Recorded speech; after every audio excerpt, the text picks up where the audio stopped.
Right there. Wow. Back with another lesson here in YouTube. Alvindeleon, guitar teacher, guitarist, performer.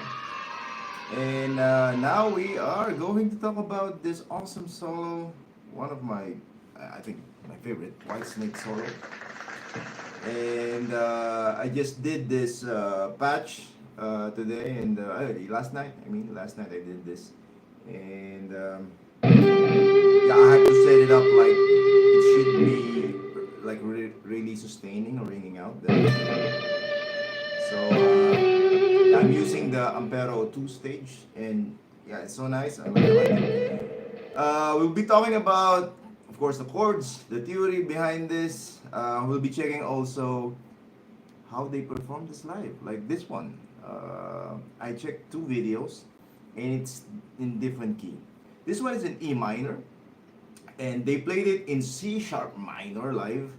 And then I checked the old ones, they were playing it in D minor. So, you know, they're maybe because of the vocals, it's too high. So let's check out the solo here.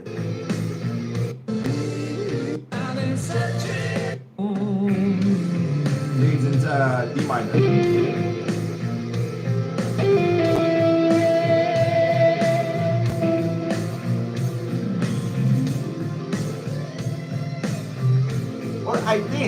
I think they're tuned down whole step because he's playing it here. But the sound is this. And also in my transcription, I actually changed that position. I played it here. Because when I started 5 years ago transcribing this stuff, I didn't check like the live, which is my mistake. You know, I didn't check the live. I just used my ears and then transcribed it and put it into Guitar Pro and then posted it. I never checked like this one, the live. And now when I'm checking it, I saw that it's the different position. I mean, the notes are the same. The notes are the same. But he took it on a different string. Okay? Alright, so notes are the same, just different positions. So we will be talking about that as well. But let me check who's watching today. Okay, you can also comment and I'll give you a shout out like Alan Casero, Mon Robles, Darwin Gorospe, Chris Versila, hello, Vince Dean, hello guys, and hopefully you're having a great day. And let's get on with this lesson. Like I've said, this is in E minor, but they played it in D minor and C sharp minor. Let's go with this D minor. I think they changed the tuning. Yeah, it's playing here.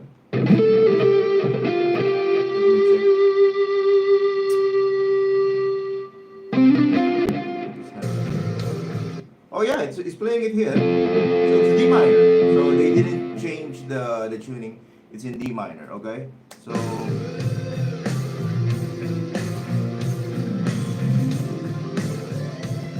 And as you can see, it's different from the recorded version. And because this is their song and this is his solo, I think this is John Sykes, if I'm not mistaken. So he can do whatever he wants with his solo. But this is not the original, like, you know, when John Petrucci like plays live, he actually like really, to a T, like note for note, playing it like the original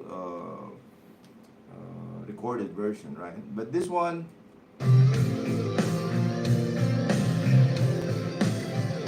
it's still the same, you know, it's still the same.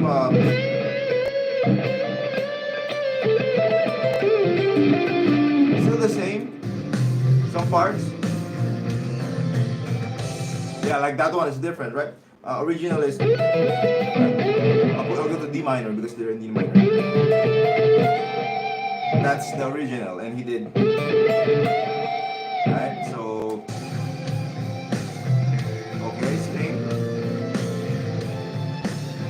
Oh, that's different, okay?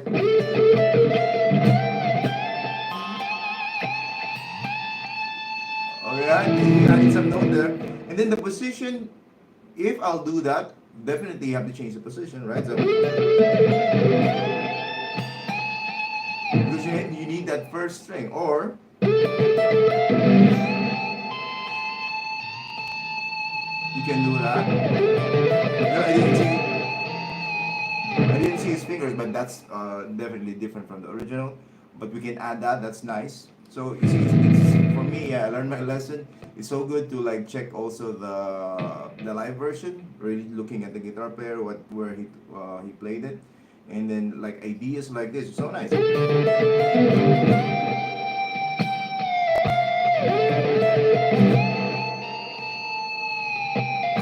Alright, we can do that, like copying how you did that, and then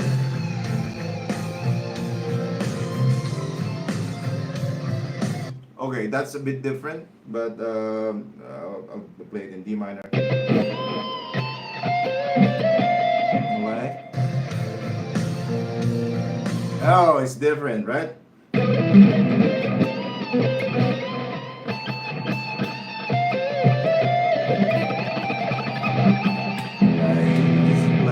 The shred there.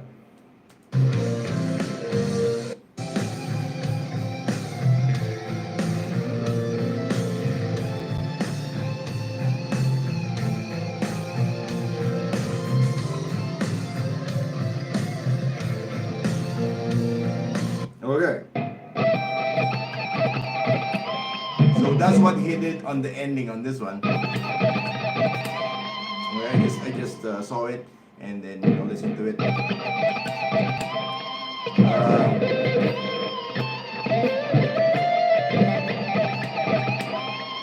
Then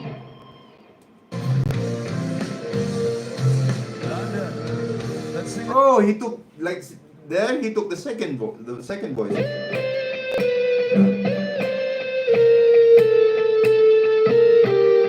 Okay, that's the second guitar. So that's what he did. Maybe the keyboard did the.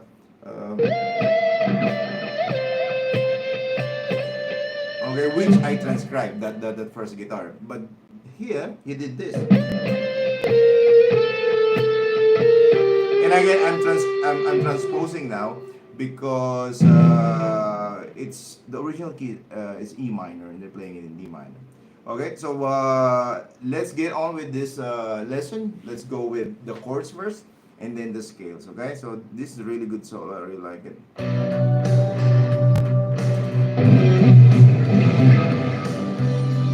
That part.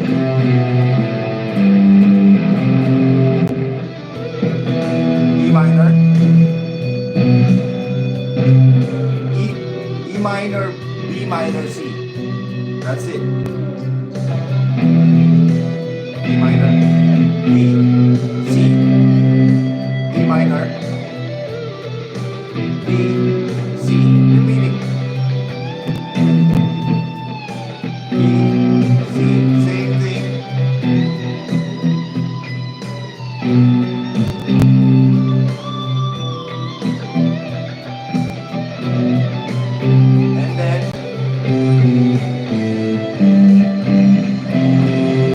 And then I can finish on that C,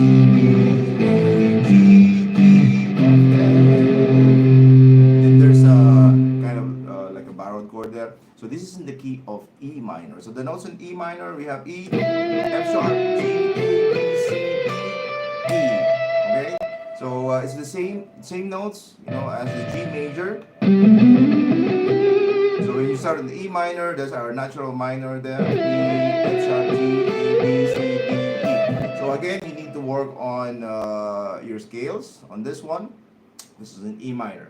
Now, the position, like I've said, when I checked it, they're playing on D minor. So going to be the guide will be here on the 12th fret, E minor pentatonic, right? So what we need here is E minor pentatonic and E natural minor. So if you have those scales, we're good. And then when we remove here, we need it here also because shift on this position.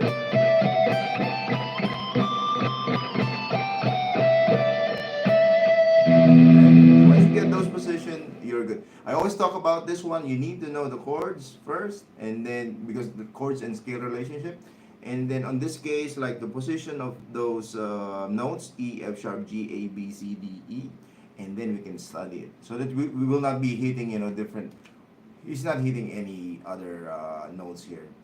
It changes to F, but he played only the C. Okay, so that's the target note. I talked about also the target notes, the 1, 3, 5. If it's A, we have, F, we have F, A, C. So those are good landing notes, the note F, A, and C, because it's in the chord. So most, if not all the melodic solos, always following the chord progression. Okay? So welcome to the live chat, and feel free to comment down below. Rock Susan, hello. Yeah, give you a shout out. Okay, I'll just play this again. In E.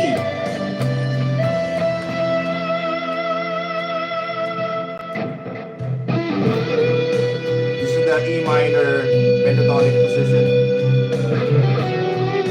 12th fret. And this one I changed.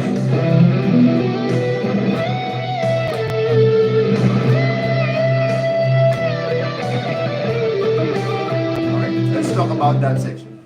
Now, it's all here on the E minor pentatonic position. Then you need to have a good sustain. What I use is on the AMPERO 2 stage, the HOTONE AMPERO 2 stage, I put the compressor, it has a sustain, it's called comproso here. And then I just put it like 100. Okay, so to be able to have that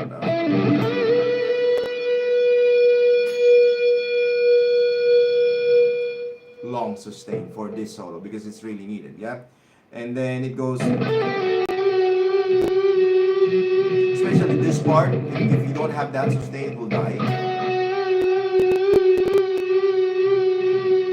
All right. It's all in that position, and then this one, it's in like E minor 9. E minor with a 9 and a 7. When I transcribed it without looking at, like I've said 5 years ago, I was not looking at the live, and I transcribed it like that. Yeah? And now looking at it, he took it in a different position, so he did it like this. Okay, which is for me much easier actually. So I will be doing this again maybe this week on my YouTube channel, so that I can really copy, the position. I will change it. I'm checking all my old videos, where at that time I was not really looking at the live version, how they played it. I'm just using my ears and then transcribing it. So I'm gonna be changing that, then posting it again, with tabs and backing track. If you like this solo, it's good. Like me, I really like this solo. Now that one is just a pattern, like we have E, F sharp, G, is 12, 14, 15 of the 6th string. Then we play that E minor, right? So we just added that 14th fret. And then you just do that the same thing, octave of this one. So it's really much easier for me, also looking at the pattern. I don't know why I didn't I'm just using my ear. Maybe at that time, I didn't really check like, oh, you can do it here. So now for me, that's much easier, which is good. And then bend on that 17th fret. Then bend on that 15th fret. So lots of bending. Again, we need to work on our bending, targeting those notes. if we're playing on that 17th fret, second string, we're hitting that F sharp, we listen to that, and then bend it. And then when we're hitting that E note from the D,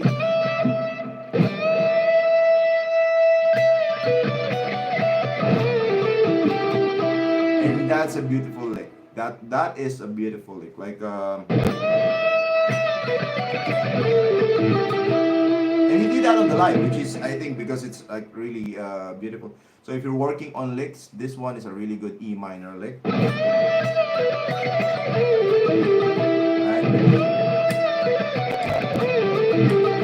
So where do you use licks?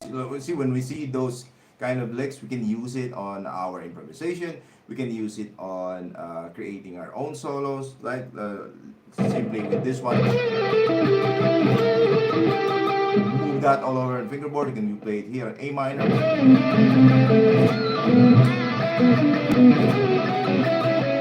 And that's the use of licks, you know, ideas, lines that you can use, especially when you're improvising. So when you're starting like improvisation, you don't know what to do. You say you're in E minor, and most of the time we just play like. If you have licks like this, you have ideas, and then you can execute that. You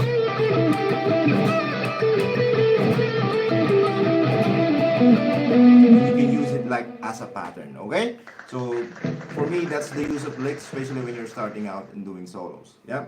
So that one is good. You can check the position, of course, the time there. I'm more focused on the theory behind this. So as of now, nothing. It's all in the E minor. It's all on the E, F sharp, G, A, B, C, D notes. Nothing like, you know, like any outside notes in this case, right? And then this part, like I've said, we check the live. We have this. And that again is pedal point. It's the same as, because this is 80s. I love 80s. I don't know if you like 80s. That's my favorite, let's say, era in music, and 80s glam rock, you know, music. It's also, yesterday I talked about I Remember You, and then this is what you did, right? It's, again, on that era, they use a lot of that pedal point, right? This one, same thing. And I Remember You is always repeating on that G note. This always repeating on that B note. So that's a really good, again, a lick that you can use when you're improvising or doing your own solo. Licks are really good. Yeah, I can say that's a lick. And then it's repeated. And then we added that on the live version, right? So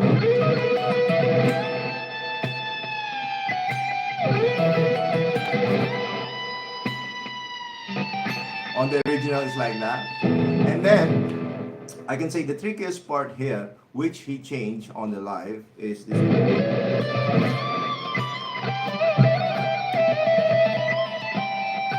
Then this part. There's a fast run before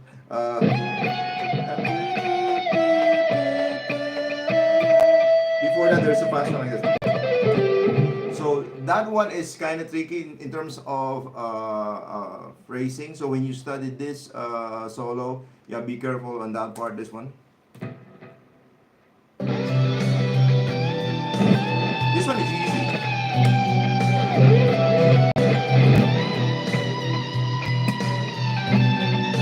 Now,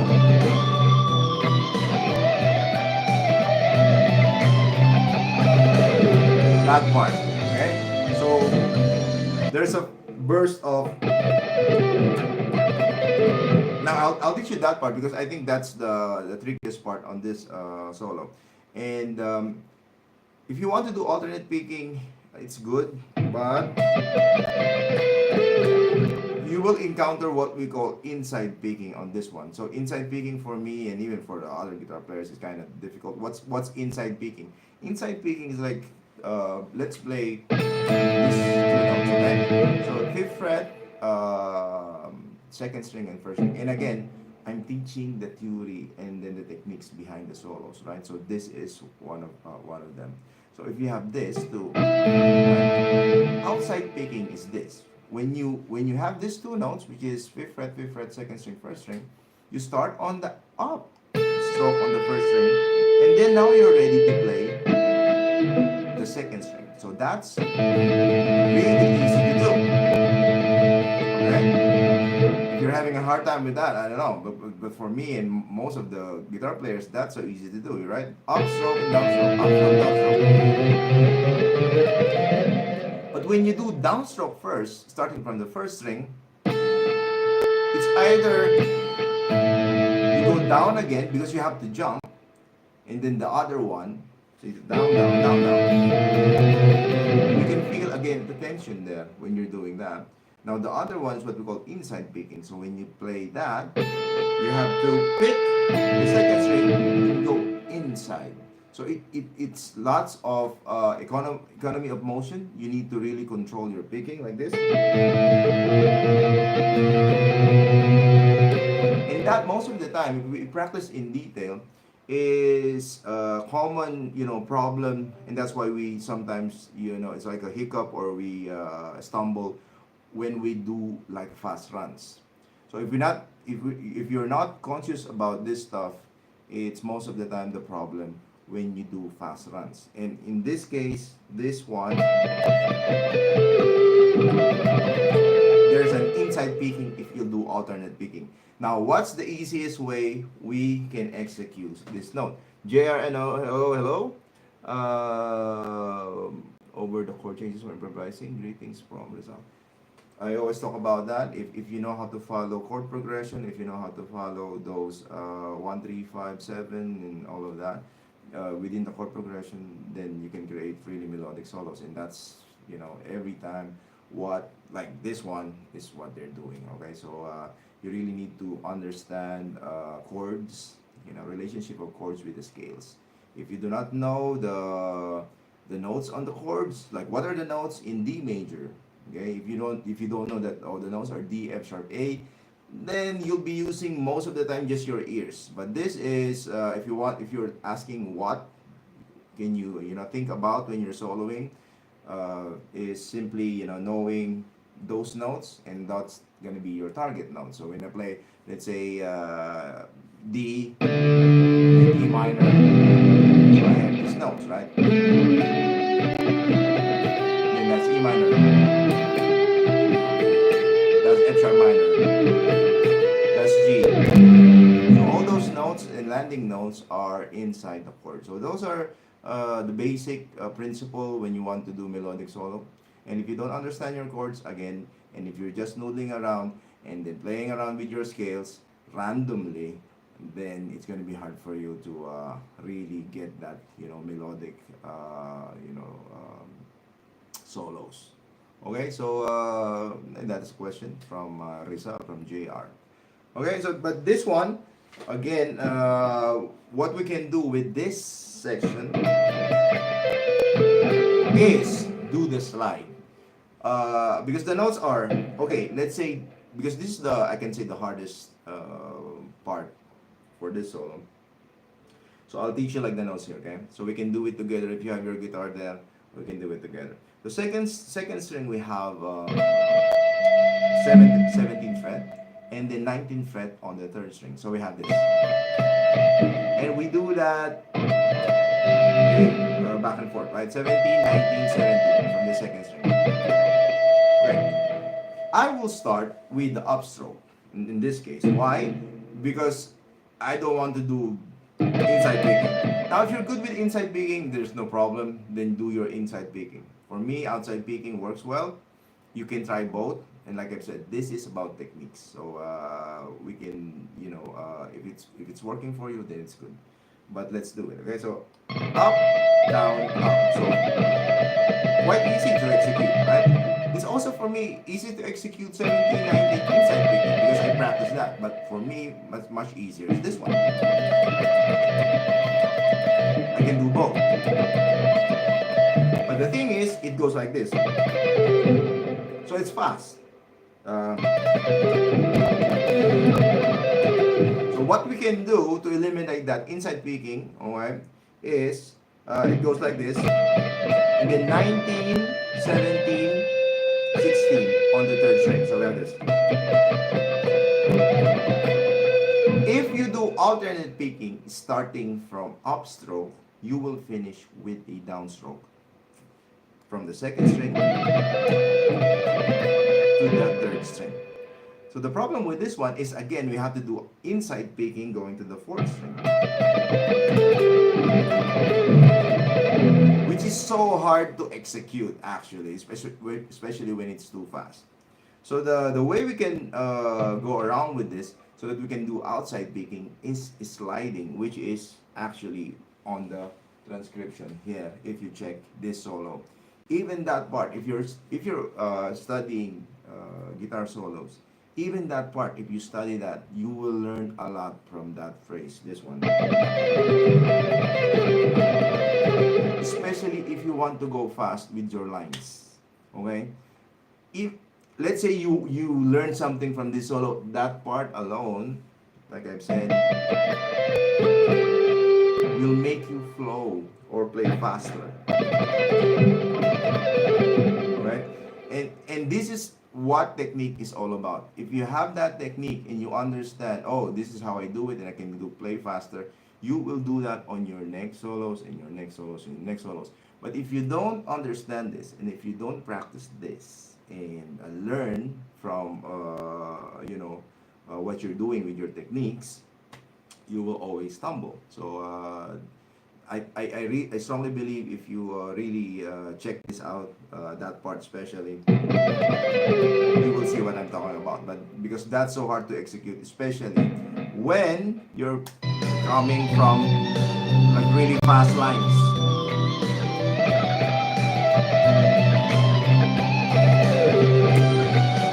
See that? So when you're coming from that fast lines,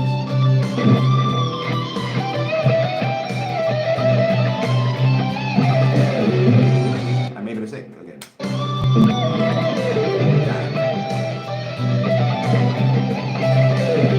Yes, again.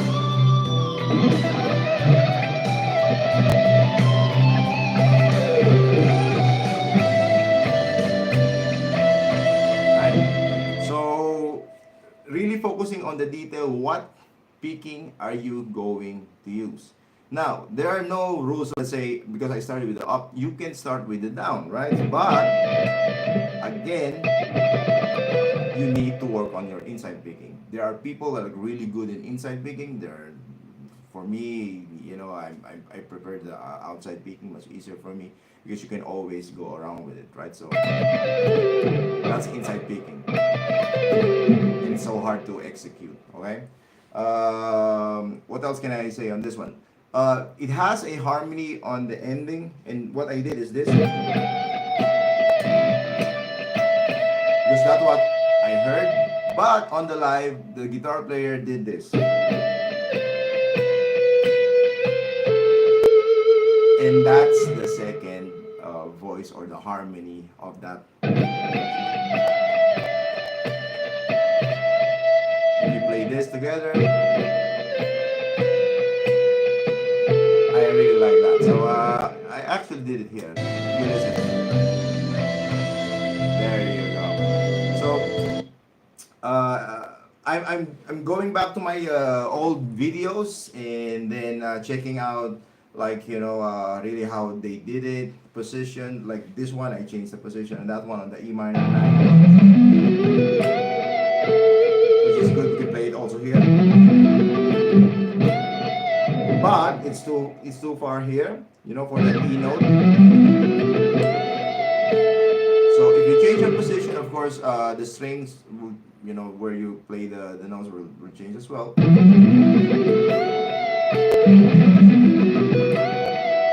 the same thing.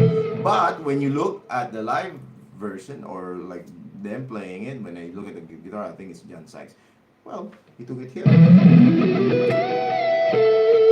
And it has that, big punchy, especially on the top note, the top strings.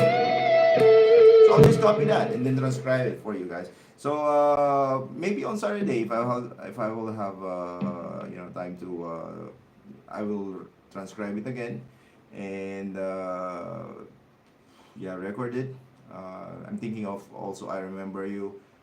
There are notes. I remember you is perfect. We talked about that yesterday. How Scotty Hill played it. I transcribed it. Even even without watching him, it's good.